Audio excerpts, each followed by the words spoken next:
Meu povo querido, tudo certinho, beleza? Amores, vamos trabalhar nessa aula a parte de gametogênese, tranquilo? Então, eu preparei 4 slides bem objetivos, de forma bem direcionada para o Enem, para o SSA, para essas provas que vocês vão ser submetidos, tá certo? Então, vamos começar aqui falando sobre a gametogênese. O que é a gametogênese, né? Gameto vem de gameta. Então, gênese, início, origem, formação. Amores, a gametogênese é nada mais nada menos que a produção de gametas. Aí você tem dois tipos que você não pode esquecer. É o óvulo e o espermatozoide. Beleza? Tranquilo? Até aí, zero bronca. Então, segundo tópico para vocês. Quando eu falo em gameta, eu falo em célula germinativa. Quando eu falo em gônada, eu falo na estrutura que está relacionada à produção do gameta. Então, quando eu destaco para você a gônada feminina, ovário. Quando eu falo para você as gônadas masculinas, tá? São os testículos, beleza? Então, feminino, ovário e masculino, testículo. Aqui está em destaque exatamente o ovário, não é isso? Que está liberando aqui, ó, um ovócitozinho que a gente vai trabalhar ao longo dessa aula, tranquilo? Vê lá. Então, o óvulo ele é produzido nos ovários. Aqui você encontra o trato reprodutor masculino, onde existe a liberação do sêmen, porém, o foco nosso não é o sêmen, são os espermatozoides.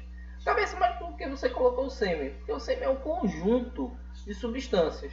Você tem líquido prostático, você tem líquido da vesícula seminal, você tem substâncias da glândula bulburetral e você vai encontrar os espermatozoides que são oriundos exatamente dos túbulos seminíferos que existem nos testículos, tá? Então, com isso, eu vou encontrar aqui na parte superior uma estrutura chamada epidídimo. Eu tenho a produção e eu tenho aqui a maturação, a área de maturação dos espermatozoides. Beleza? Então, essa estrutura é a gônada masculina. Tranquilo? Vê lá. Dentro dessa perspectiva, eu gostaria de comentar sobre a espermatogênese. Amores, o que é a espermatogênese?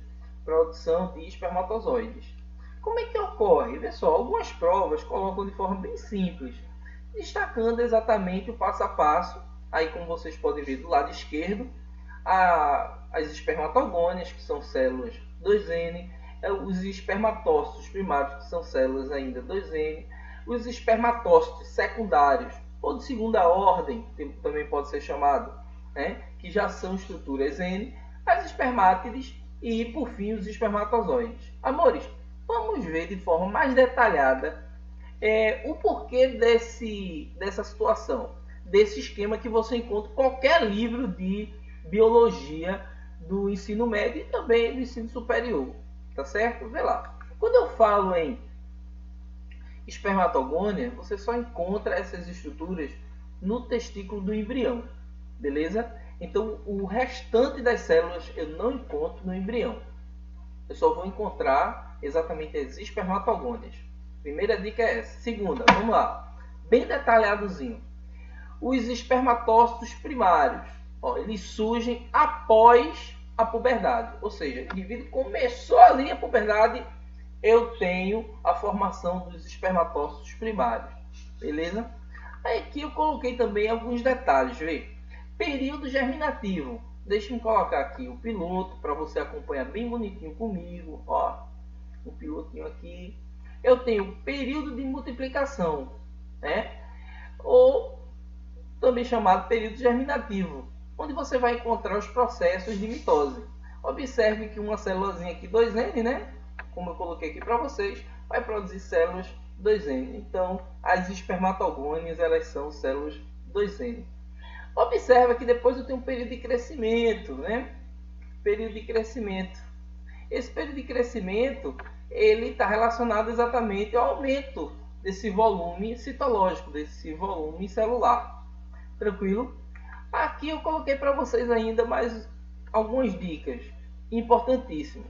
Na meiose 1, como você pode observar aí, tanto aqui, ó, no esquema, como aqui que eu coloquei para vocês, eu posso chamar simplesmente por meiose reducional. Cabeça por quê? Ela vai reduzir a quantidade de cromossomos. Vê, observa bem aqui, ó. Então, nós vamos encontrar a separação dos cromossomos homólogos, beleza? Na meiose reducional, na meiose 1. Se liga, aqui, ó, eu tenho a meiose 2 para a formação dos espermatozoides. Observe que na meiose 2 ela é chamada equacional. Cabeça, eu estou vendo que eu tenho espermátide e tenho espermatozoide. Esse processo é chamado, a formação desses espermatozoides é chamado simplesmente por espermiogênese. Muita gente me pergunta, cabeça, qual a diferença entre espermatozoide e espermátide? O espermatozoide, ele é uma célula diferenciada já. Por isso o nome aqui, ó, período de diferenciação, como vocês podem ver, né? Período de diferenciação. Então, a espermátide, ela não tem flagelo, ela não tem aquela pecinha intermediária que contém muitas mitocôndrias, ela não apresenta o ácido hialurônico, né, que também pode ser chamado simplesmente por hialuronidase.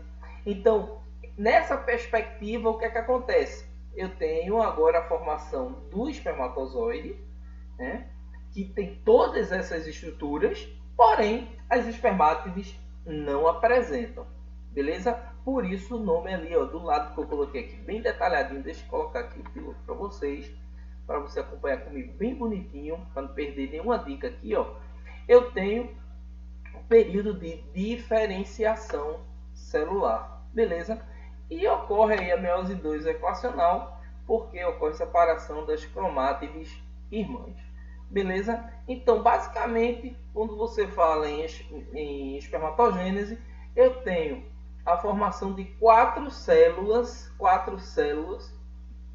que podem ou não ter condição para germinar, para fecundar o óvulo. Cabeça, pode ou não? É porque a gente não vai encontrar sempre aquele espermatozoide bem bonitinho, não. Ele com a cabeça, com a peça intermediária, flagelo, todo bonitinho, não. Existem espermatozoides sem cabeça. Existem espermatozoides com uma quantidade menor de mitocôndrias.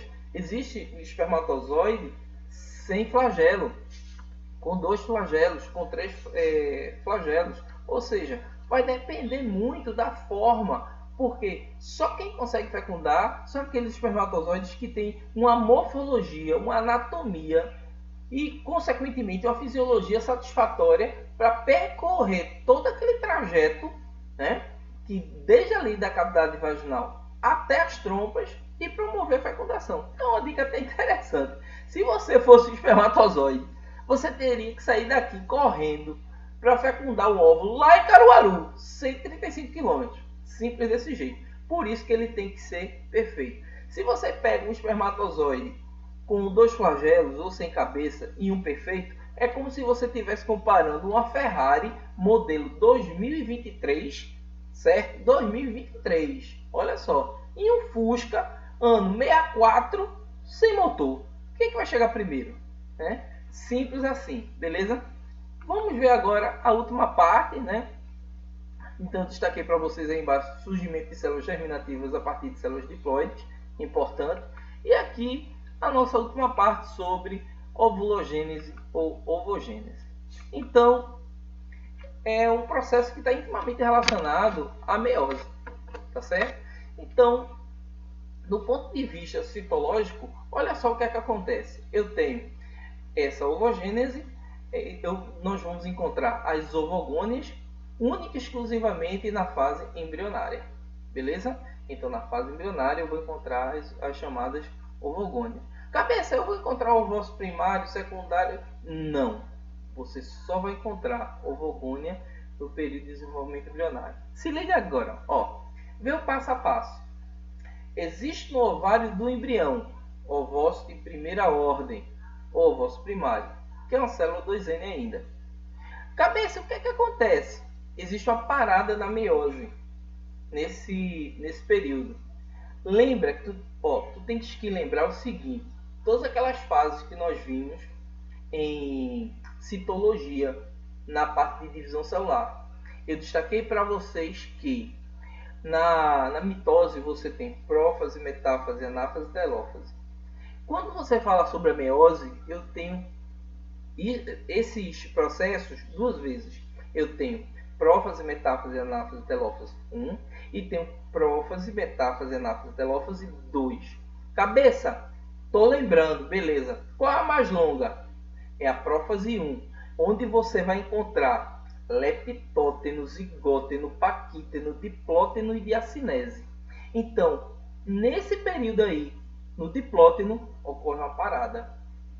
Aonde cabeça na prófase 1? Bebeça aonde? Na meiose. Tranquilo? Aí o que é que acontece? Você só vai encontrar a passagem, tá, do ovócito 1 para o ovócito 2 na puberdade, quando ocorre, olha só como está bem mastigadinho, quando ocorre maturação. Amores, existe uma coisa muito interessante. Aqui você só vai encontrar a formação de um óvulo. E quando ele é fecundado, um só. Enquanto, não sei se você percebeu, né? Naquele esquema anterior, você tem na espermatogênese, eu tenho 4. É uma coisa impressionante. Papai do Céu fez uma coisa assim simplesmente fantástica, lindo. Então o que é que acontece a partir daí? Ó? Vê, você vai encontrar maturação, início da produção do ovócito secundário. Agora existe outra característica que é simplesmente fantástica. Olha, para na meiose 2, na metáfase 2. Por quê? Você só vai concluir, a mulher ela só consegue concluir esse processo quando é fecundada. Olha lá o que eu coloquei para vocês. E só chegará à telófase 2 se ocorrer fecundação. Com isso, na primeira divisão você encontra o primeiro globo polar. E um segundo globo polar, ele só vai surgir depois que ocorrer a fecundação. Então você tem aí esse tipo de característica. Beleza? Então, observe que eu detalhei bem para vocês. Deixei tudo bem mastigado, né? Tanto na espermatogênese quanto na ovogênese. Então, é um conteúdo que dá para você matar qualquer questãozinha aí que venha de gametogênese nesses vestibulares, tá certo? Então, fica com Deus. Tudo de bom. Aproveita que foi feito com muito carinho, tá? Beijão, abração.